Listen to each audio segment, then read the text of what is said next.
I think it's important, as was mentioned, is as instructors, agriculture and the food systems provides a number of important opportunities to really teach from a range of disciplinary angles, or even teach courses that are highly interdisciplinary or transdisciplinary, and that's what I do in my program. So I start this presentation by simply stating that agriculture, many of us don't realize that agriculture is one of the key drivers of global environmental change. So the greenhouse gas emissions coming out of agriculture is estimated between 25 and 35%. Agriculture is hugely influential in nutrient pollution around the world's oceans and the freshwater ecosystems of the world. It exposes non-target organisms to a range of toxic materials that impacts biodiversity conservation. The clearing of primary forests also impacts biodiversity conservation. So how we do agriculture has an outsized influence on global environmental quality and human health. Here locally, we see this nationally. We see very high rates of food insecurity in marginalized communities of color. Here in Hawaii, the Native Hawaiian and Pacific Islander population, we see high rates of chronic illness, high rates of food insecurity. And so those are issues of food and agriculture. And so as scholars and as teachers, food and agriculture presents an interesting opportunity to teach about sustainability from a biophysical science perspective, but also from a social science perspective. Okay.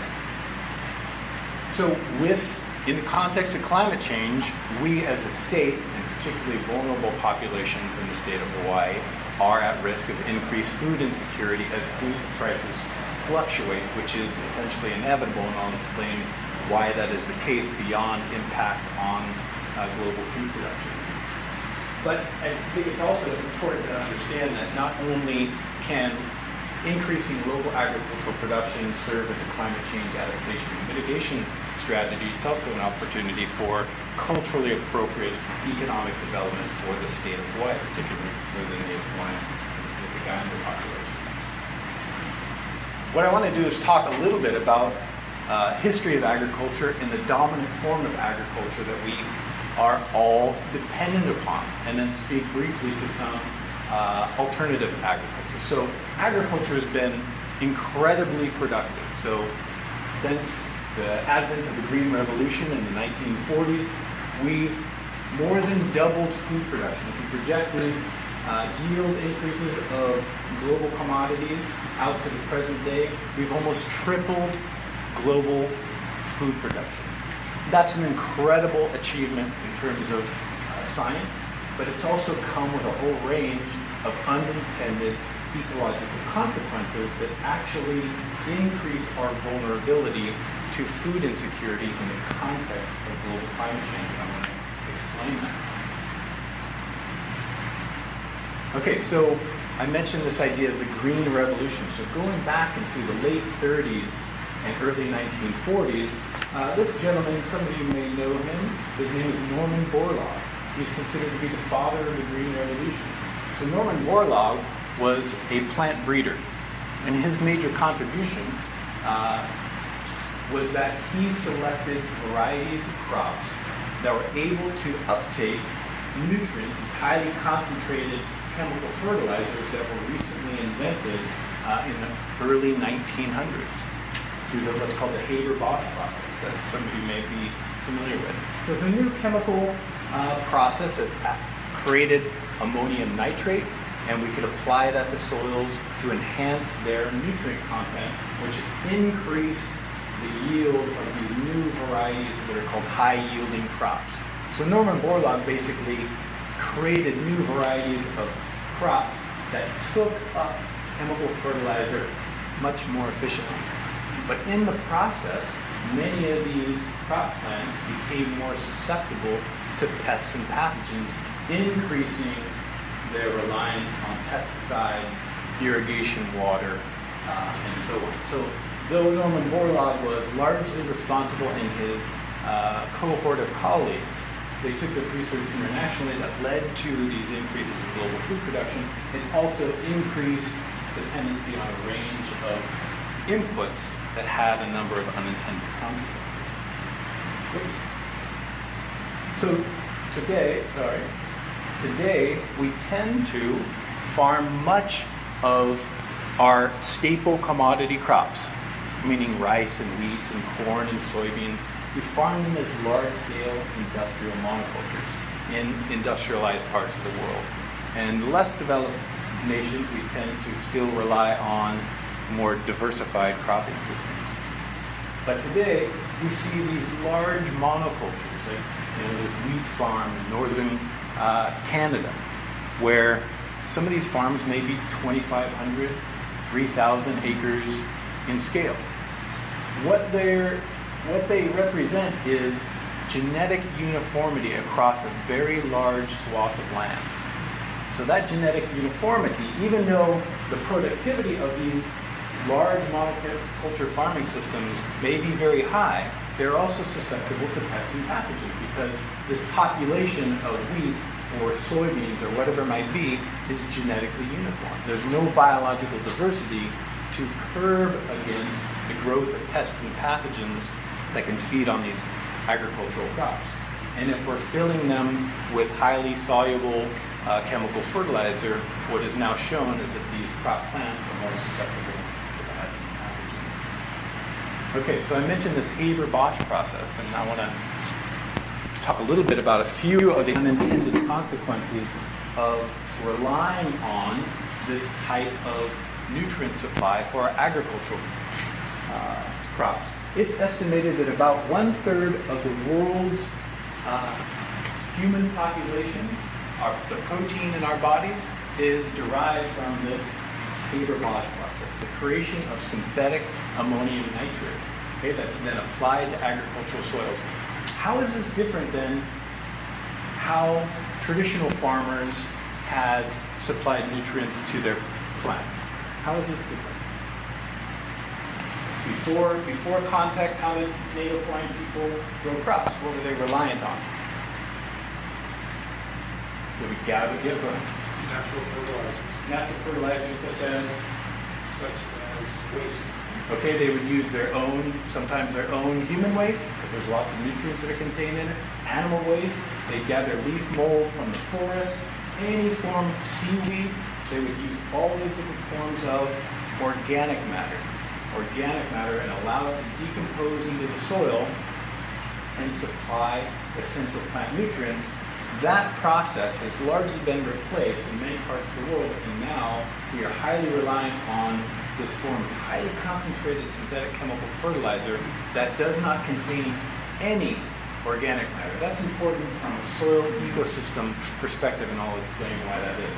But one of the other unintended consequences of that is the byproduct of decomposition of synthetic chemical fertilizer in the world's soils. Well, there's a particular chemical signature that is created in the production of this synthetic chemical fertilizer. And we can trace that, and we see it in the Earth's upper atmosphere. So since the advent of the Green Revolution, going back in the 40s, and as the world's agriculturalists have transitioned to increasing the amount of fertilizers that they use, you're seeing an increase in the concentration of nitrous oxide, a very potent greenhouse gas, in the Earth's upper atmosphere. That's important because though carbon dioxide is our principal culprit in terms of global climate change, we are seeing significant increases in nitrous oxide emissions. Again, this is an unintended consequence of the type of industrial form of agriculture that now many of us are dependent upon. Okay, at the same time, we're fundamentally changing the nutrient supply and rate that we're providing agricultural plants.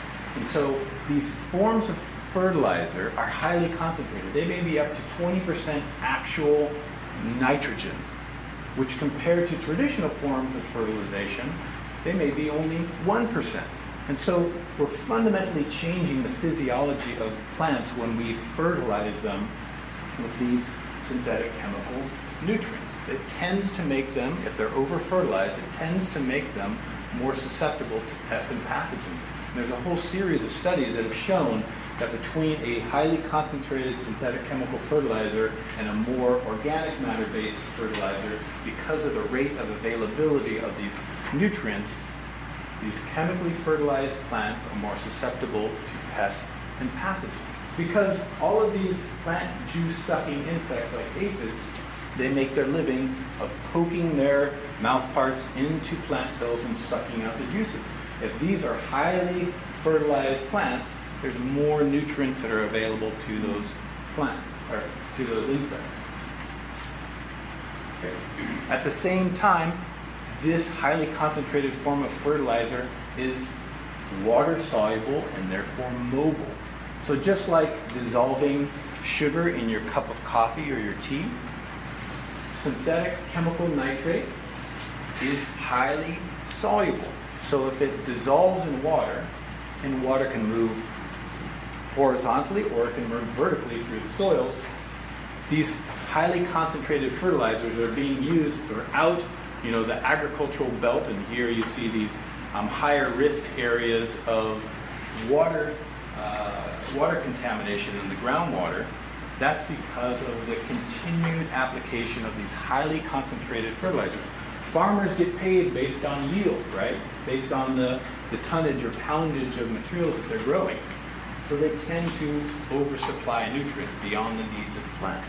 And you're seeing an accumulation anywhere where agriculture is taking place on an intensive level. You're seeing the accumulation of nitrate in groundwater. Who cares? It's because nitrate, if you consume nitrate, particularly young people, if they're infants or children, then it can interfere with your body's ability to bind and exchange oxygen with your tissues. So this poses a human health risk. And another unintended consequence. Keep going. When we plant crops as large-scale industrial monocultures, there's a whole cascade of ecological consequences that we are not fully taking into account. So if we take what was a pre-existing complex plant and animal community, and we clear that out of the way, and we plant a monoculture of corn or soybeans or what have you, then what we're doing is we're concentrating plant host resources over a large area of land. So that means if you are a pest or a pathogen that can feed on that plant host, then you have an unlimited source of food. So the populations of those pest organisms tend to grow very rapidly. And at the same time, we're destroying habitat for beneficial organisms. There's just a single plant species, single variety, highly genetically uniform. So we're clearing all non-crop vegetation, planting a single plant species, we're filling them with highly concentrated fertilizers, and there's an absence of non-crop habitat that could provide some essential resources for natural enemies of those agricultural pests to survive. So what happens is you get a natural decrease in biological pest control. There's no beneficial organisms in these monoculture ecosystems to control pests naturally. And what happens is pest populations build up, damage reaches a certain critical economic threshold where the farmer's going to lose a lot of money, and so they have to essentially use some type of pest control material, many of which are known carcinogens or suspected carcinogens, endocrine disrupting compounds, or acute nerve toxins. Right? These are materials that pose a significant impact to human health, or risk to human health, also to non-target organisms. At the same time, we've become increasingly reliant on intensive tillage, intensive mechanical tillage, which also poses a number of unintended consequences. As we're tilling the soil, a number of things happen.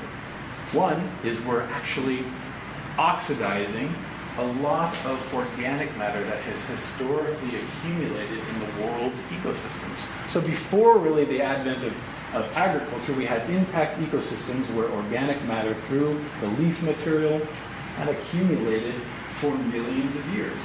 Once we begin to till the soil, you're adding oxygen to the soil, the biological activity increases, and you get a massive amount of oxidation of organic matter, loss of organic matter through what's called the mineralization process. And so this shows an example of kind of a natural ecosystem with a certain concentration of soil carbon. And as you begin to till the soil, the organic matter content of that soil decreases through time.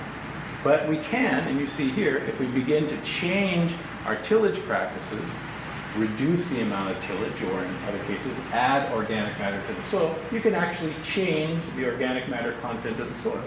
That's important because the world's soil ecosystems represents a huge reservoir to potentially sequester carbon while enhancing soil quality and fertility.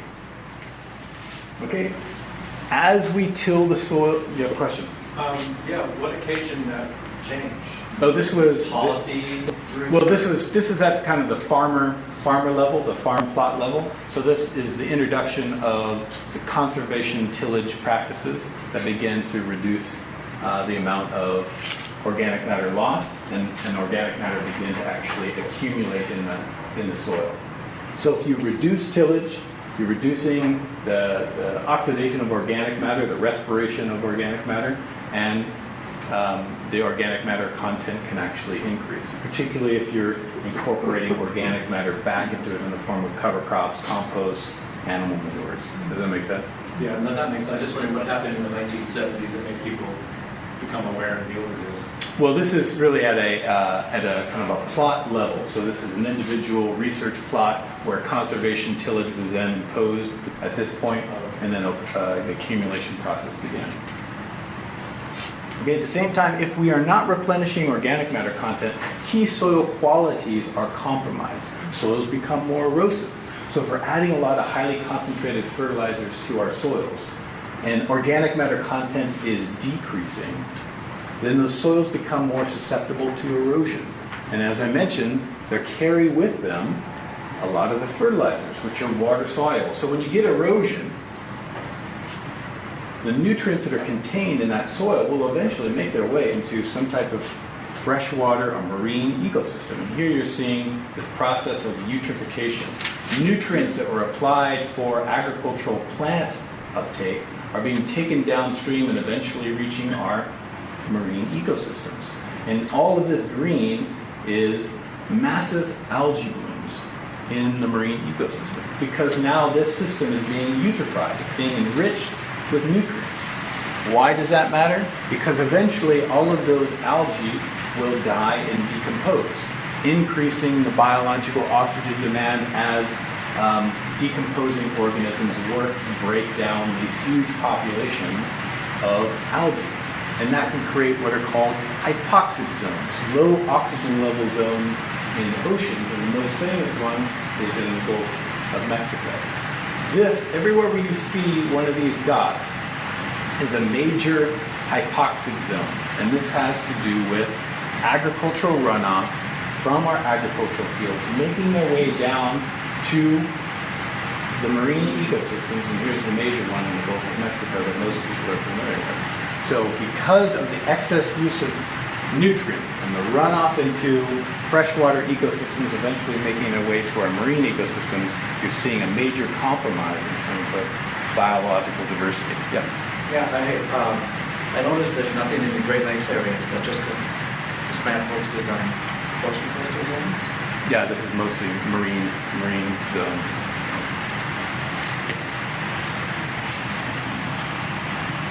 Okay, so as I mentioned, we have become increasingly reliant as we've farmed in this kind of industrial model of agriculture. We've become increasingly reliant on controlling pests using a range of synthetic chemical inputs that pose a range of unintended ecological consequences. And those of us in the biophysical sciences, or even in the social sciences, we should expect an outcome like this, the development of genetic resistance.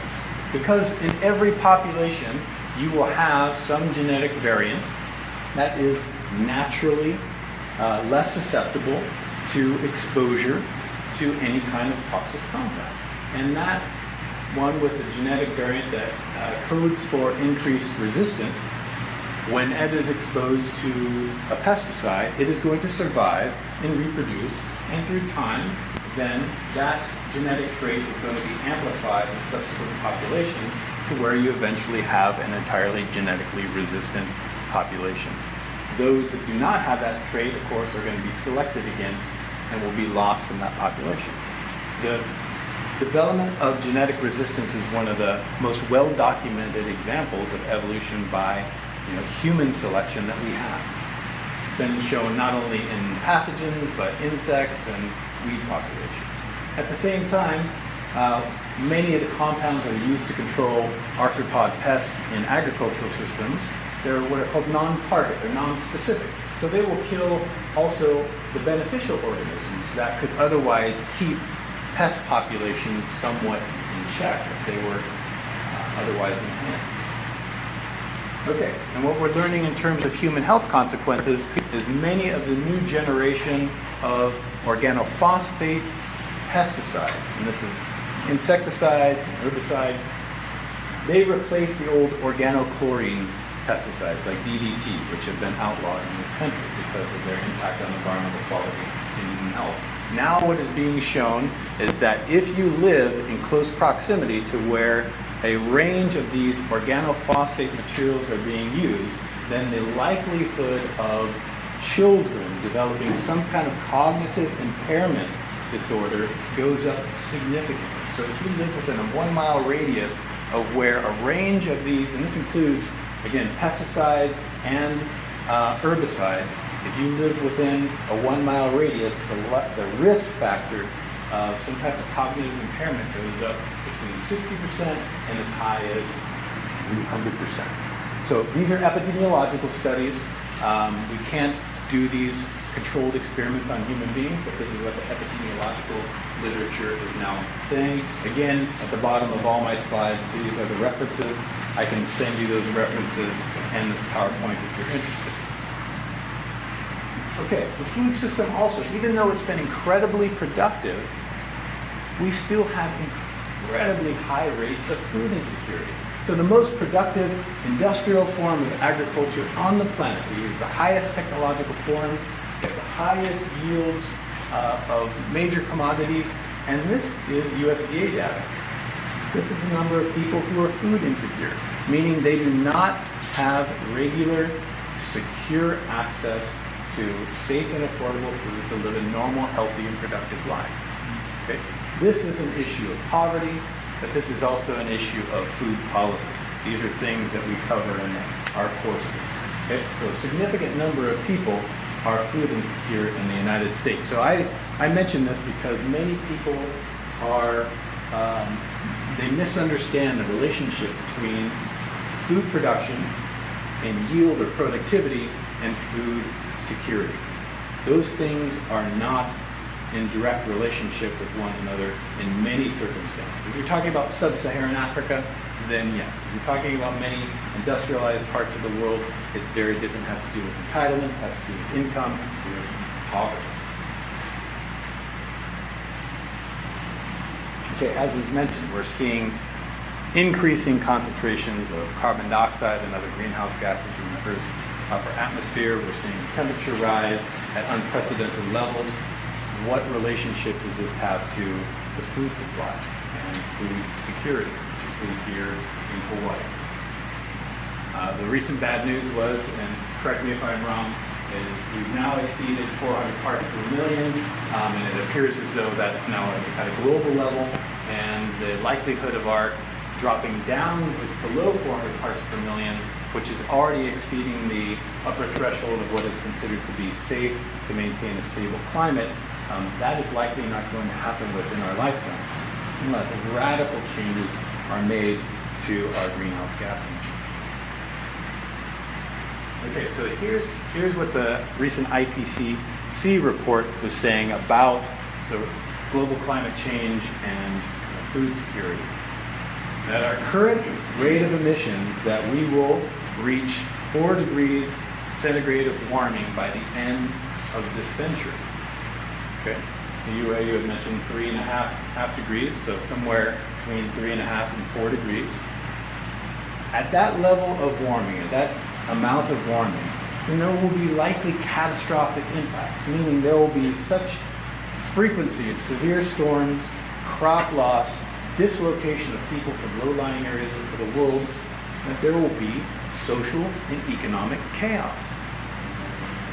At 2 degrees of warming, and this is what the recent climate accord was trying to shoot for, is actually below 2 degrees of warming, there is a likelihood that we can adapt to that, but there's still going to be significant ecological and human impacts. So this is what we are shooting for at less, at 1.5 degrees, but our trajectory is really this, unless we fundamentally change our greenhouse gas emissions. So these are the predicted climate change impacts: slow economic growth, exacerbation of poverty, and further erosion of food security. And please jump in if you're familiar with these models. This is recent work coming out of NASA, and this is showing some modeling that was done on the continental United States. And this is showing that in all the areas blue, this is what is anticipated to be wetter than at any point in the last 1,000 years for the rest of the century. All of the areas in brown and tan, those are the areas that are anticipated to be drier than at any point in the last 1,000 years for the rest of the century. What their modeling has shown is that without significant changes in greenhouse gas emissions, many of these parts of the continental United States, including many of our food-producing regions in the Midwest and in California, we are increasing the likelihood of what are called mega droughts. Droughts that could last between 10 and 40 years. 10 and 40 years, and particularly in these areas in dark brown. So 10 and 40-year drought in many of our agricultural producing regions of the continental United States would spell disaster for global food supply. This would result in mass migration out of these areas. It wouldn't even be a matter of agricultural productivity being viable anymore. It would be determining whether or not it is even inhabitable if you're talking about a 40-year drought. Okay? This has a significant implication for the global food supply. Okay, as I mentioned, global climate change is going to impact agriculture. Likely, we're going to see increased losses due to drought or extreme weather events, flooding, compromising the productivity of agriculture and overall availability of crops. That's going to influence the price.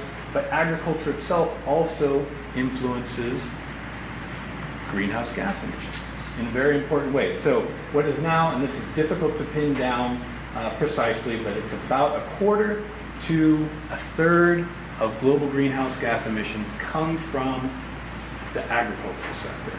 And this is EPA data. This is showing that agriculture, this is just the production side. This is just the production portion. So if you start adding up the inputs, the greenhouse gas emissions that are created through the clearing of forests, the transportation, that's how you get to this larger 25 to 35%. So agriculture is a major contributor to greenhouse gas emissions. So that's why I say that agriculture is a key driver of global environmental change, and we're not going to be able to adequately adapt and mitigate climate change without taking agriculture into account. Okay, so a couple of examples of why agriculture is such an important contributor to greenhouse gas emissions and environmental quality. So these are large soya plantations in the Brazilian Amazon. This is Indonesian biofuel forest, palm oil. Think about the biodiversity loss from something that is as complex as a primary forest like this to something like this that is a single crop species of soybean that's largely going to feed animals. And the inputs into this are synthetic chemical fertilizers and the pest control agents, intensive tillage, all having an impact both on environmental quality and greenhouse gas emissions. So that's why agriculture has become such an important emitter of greenhouse gases. This is recent work from the FAO, that if you have if we're clearing primary forests like this or like this to produce such things as oils or animal food, then if you really begin to look at the quote-unquote carbon footprint or the contribution of animal agriculture to greenhouse gas emissions, that's how you get to this kind of figure. Is nearly 15% of global greenhouse gas emissions derive from animal agriculture, industrial animal agriculture. Those are like feedlot animal agriculture. Okay, if you trace malnutrition or undernutrition through time, one of the things you see is that it was actually relatively stable going down, and then we get to certain points in history, and it actually dropped to just above 750 million people. But then all of a sudden you see this major spike here. What does anybody know about what time period this is and why that might have occurred? So we're talking about 2007, 2008. What happened at that point? Global financial crisis. Global financial crisis. What else happened at that same time? You guys who live here, They lived in ethanol. what's that? Ethanol. Okay, ethanol. Anybody else? Oil prices. Oil prices began to go through the roof. So at the same time you have this economic downturn, you have oil prices spiking. And you'll The see... U.S. goes into Iraq. What's that? The U.S. goes into Iraq. U.S. goes to Iraq. Okay. Millennial funds are wasted. So you see this interesting spike in terms of food insecurity or malnutrition happening really in 2007, 2008. And I want to try to explain some of the factors that led to that. And it's been rather difficult to really budge. You know, it's been somewhere between 800 million and 1 billion people around the world. A significant portion of the human population are malnourished. And we have an incredibly productive form of agriculture. So again, it's important to understand that there's a disconnect between agricultural productivity and food security or malnutrition. Okay?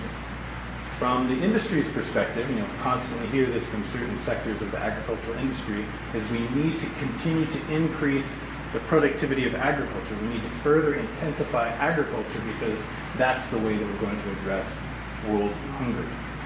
I think that that's a little misguided. So some of the things that have happened that have contributed to the creation of global food insecurity. One, we now have an urban population. For a range of factors, as of 2005, we now live in a urban world. This is the population of people, the percentage of people living in rural versus urban, and you're seeing the population of rural people dropping while the population of urban people increasing. So right around between 2005 and 2010, we are now an urban planet. More people are living in urban areas of the world than in rural parts of the world. That has implications because more people are now net food purchasers than net food producers, right?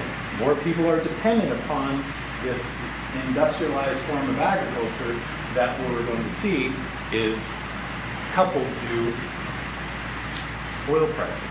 So in 2001, you remember that spike in 2007, look at the oil prices spiking at this period of time. So you see a parallel, this is world food prices, you see a spiking of food prices starting in 2007, 2008. And you see the rates of food insecurity kind of tracking food prices. So this gets back to the issue of the anticipated impacts of climate change on the world food supply and food prices, and to what degree that is going to drive malnutrition and food insecurity. So these two things have historically been coupled. As we've industrialized agriculture, agriculture has been increasingly reliant on synthetic chemical inputs that are derived from fossil energy or fossil resources. Okay. Another important factor that has driven food prices. So in an attempt to produce more of our own energy, there's been a mandate, a biofuels mandate, to increase the amount of biofuels, meaning producing fuels from biomass, whether that's corn or switchgrass or canola. There is now a federal act that went into effect in 2007 to increase the amount of renewable energies that are produced utilizing farmland. That sounds fabulous, but it also competes with crops that could otherwise be grown for human consumption. So in the context of global climate change, we're now allocating increasing amounts of land to biofuels production. So we're taking agricultural land out of production that could otherwise go to feed human beings, and we're growing fuel for our cars. Okay? That's pitting food production against fuel production. Okay? So this is important in that it has already been shown to increase the amount of food prices. And the biofuels mandates are, of course, going to increase through time toward 2023. So again, this is an important factor that's also contributing to food price increases. Okay, as was mentioned, climate change may have some positive impacts on overall productivity in some areas, but severe warming, flooding may reduce yields in the US, but also around the world. That's going to increase food prices. Livestock may be at risk because of heat stress and reduced quality of their food supply. And then changes in fisheries. As temperatures shift around in surface waters and deeper waters, then of course the range, abundance, and diversity of those fisheries are going to change. Those all are going to have an impact on the food supply. So key message here is that global food production has been increasing moderately through time, through all of these technological innovations. So this top graph shows an increase in global food production through time. What this is showing is through time, and here's the years on the bottom, is that we're seeing some major spikes in food prices, and that those food prices track right along with rates of food insecurity. So it has very little to do with if we increase the amount of productivity from a given plot of land, that is not necessarily going to decrease food insecurity. So food prices are driving food insecurity. And in the context of global climate change, given that range of factors, that we're undermining the natural resource base of agriculture by the way that we're farming, we're contributing to greenhouse gas emissions through the ways that we are farming. We've created these biofuels mandates that are pitting food production against fuel production, and that we have a highly industrialized form of agriculture that is highly coupled with fossil energy. And if any of those factors change significantly, that can drive food price changes, which can drive food insecurity. Okay. Yeah. Sorry, I was just curious about that last graph. What made the drop in undernourished people? What made that drop? Because food prices began to drop again. So through this period of time, you see doesn't project up to the present, but you're seeing food prices now vacillating, and then you're seeing food insecurity vacillate with these food prices. So the key point is that as food prices, not the total availability of food, which is also an issue, but right now we produce enough food globally to feed every human being on the planet an adequate diet. It is about access, availability, entitlements, issues of poverty, right? People no longer being able to produce food for themselves that are creating these rates of periodic food insecurity. So we have alternative models. Let's see where I'm at. Okay, we have alternative models for agriculture, and this is my field, and this is one part of a solution to climate change adaptation and mitigation, improving of environmental quality and human health. So we've been farming like this, right? We have been farming as large-scale industrial monocultures that are highly dependent upon chemical fertilization or removing all non-crop vegetation, lots of intensive tillage, and increased dependence on pesticides.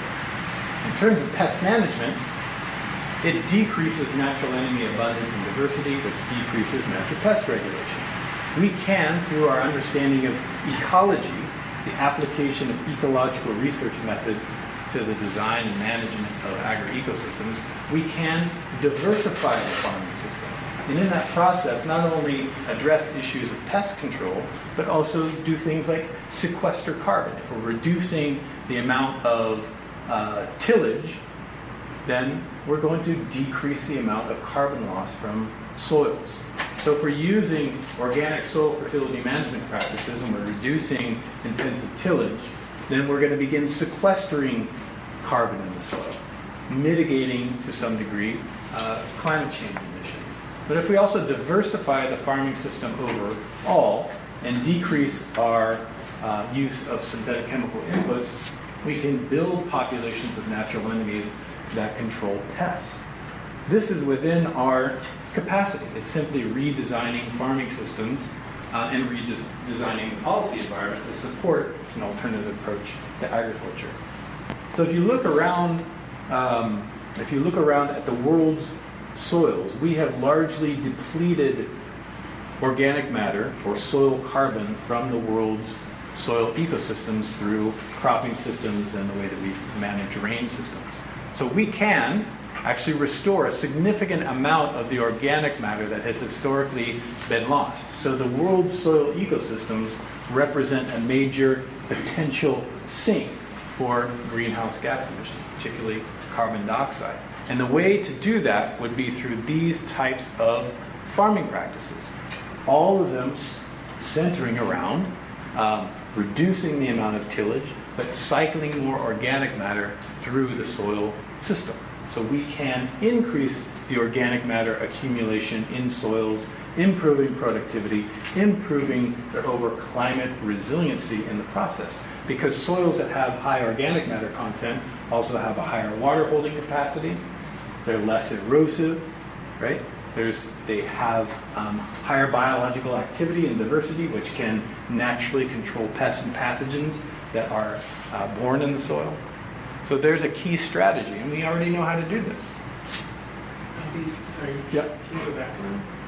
Does that center slide or bubble say that the global potential is 0.4 to 1.2 gigatons of carbon Per year.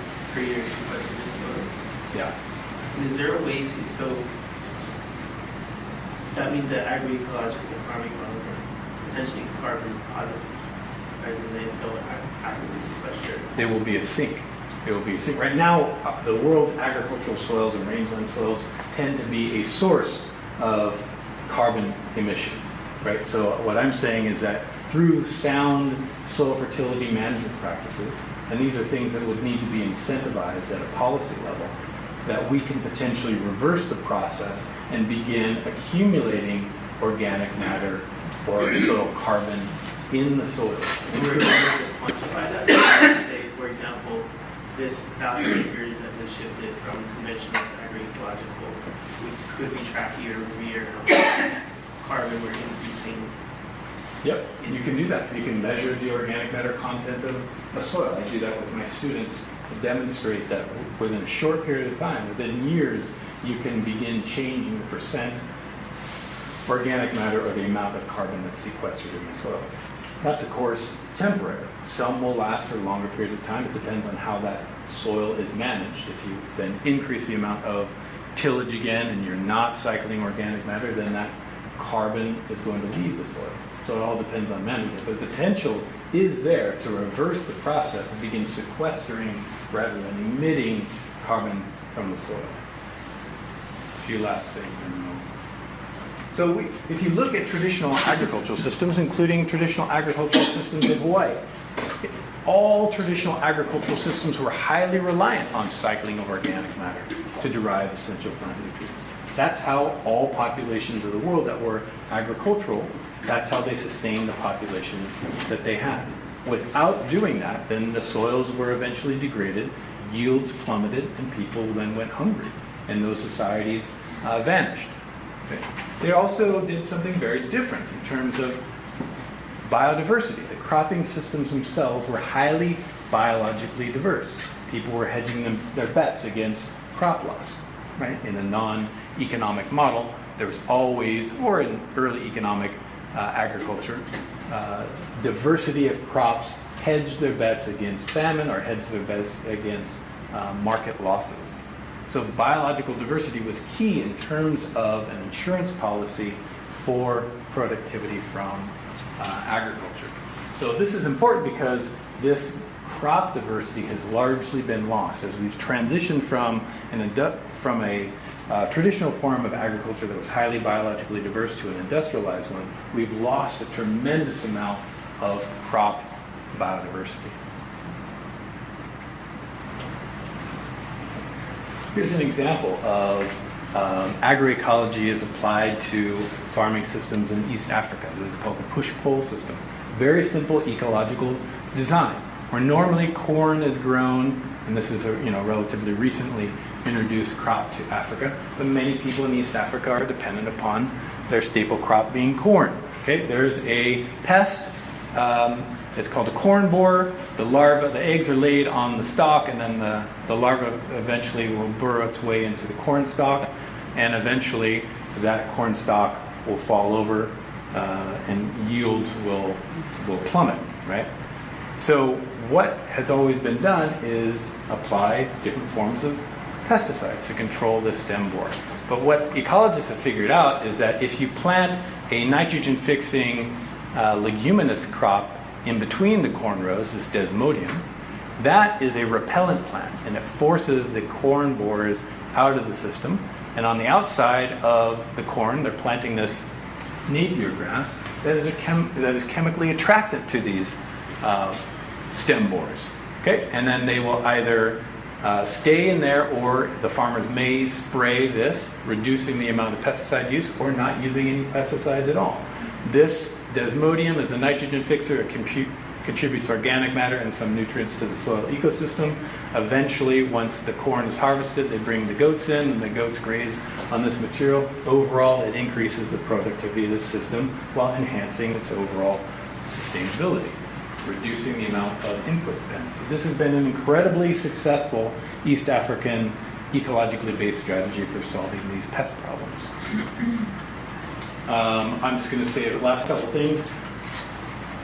There's been a significant amount of research over the last 40 years looking at the environmental performance of conventional, meaning industrial, large-scale monoculture agriculture as compared to organic and biologically diversified ag. And this has climate change implications. So this is some work I published with a colleague at Berkeley. When I talk about biological diversification, I'm talking about everything from a diversity of varieties and crops grown in a given system to increasing the biodiversity of a soil through adding compost, rather than a monoculture, smaller fields with a diversity of different crops and non-crop vegetation. Here's a polyculture of rice and fish, the integration of cover crops, nitrogen fixing, and other types of non-crop vegetation used to cycle organic matter and capture nutrients. This is an example of a coffee agroforestry system. Coffee in the understory, native vegetation above. And then here's another example of leaving some degree of non-crop vegetation, native and otherwise, around the periphery, and then farming. Even a monoculture in these other areas can provide significant benefits to the farming system because there's beneficial organisms that can live in here, there's biodiversity that can live in here. This prevents nutrients from entering a creek or a river in there. Planting different forms of non-crop vegetation intentionally that are known to attract beneficial insects. This is the kind of research that I've done. All these are different forms of biological diversification. So looking at the literature, we did a search for what are called meta-analyses and long-term studies to look at what does the scientific literature say when we compare these two types of farming systems across a range of environmental performance metrics. And this is what the scientific literature has to say to date about when we compare the environmental performance of a large-scale industrial monoculture to a more biologically diversified or organic farming system. You see that a range of these ecological services, including some that are quite important for climate change adaptation and mitigation, like carbon sequestration, water use efficiency, energy use efficiency, resilience under extreme weather events, those things are being delivered at a higher level in these biologically diversified and organic farming systems. Yield differential on average is about 19%, but it's important to understand the economic context in which this level of environmental performance has been achieved. So this is some recent work by John Reganold looking at overall delivery of costs and benefits from organic versus conventional farming systems. This is based on 40 years of work drawing from meta-analyses and long-term studies comparing these two types of farming systems. If you look at total costs, the total costs are about the same. So the longer the stave, the higher the performance.